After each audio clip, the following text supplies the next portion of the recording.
I always find myself dreading March. Well, not entirely. I mean, it's the month I got married. But mostly, yeah, it sticks out like a sore thumb on the calendar that I can't unsee. Because it's also a reminder that another year has passed without you, Papa. And this March, this one feels heavier. It's on the other side of half a decade now. Somehow that makes me feel further away from you, like time has built this invisible wall between us. Some days you're right there in my mind, and then there are days that blur past, busy with work, plans, life. I don't think of you, and that stings. The guilt hits like a wave.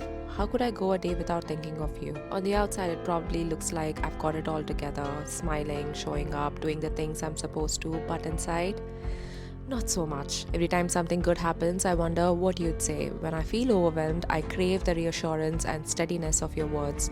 It's like I'm constantly reaching out for you only to grasp empty air. Milestones feel strange, like they're both empty and full at the same time. There's joy, but it's laced with longing. And yet, a part of me likes to think you're still around, pulling the strings, watching over me. Maybe you are the quiet push that gets me through, or maybe that's just something I tell myself to make the ache a little lighter. I don't really know what the purpose of this video is, maybe there isn't one, but for anyone watching this who is tangled up in grief like I am, maybe this is your reminder that it's okay to not have it figured out. Because grief is messy, it's confusing, it's like trying to hold water in your hands. The harder you try, the quicker it slips away. Someone wise once said that grief never really goes away, we just learn to carry it. And I think they were right. Some days it's just heavy, other days it's a little lighter, but it's always there, woven into who I am. Maybe we are not meant to make complete sense of something so vast, love that deep, loss that profound. It's not something you tidy up and move on from. It stays, it shapes you, and maybe that's its own kind of forever.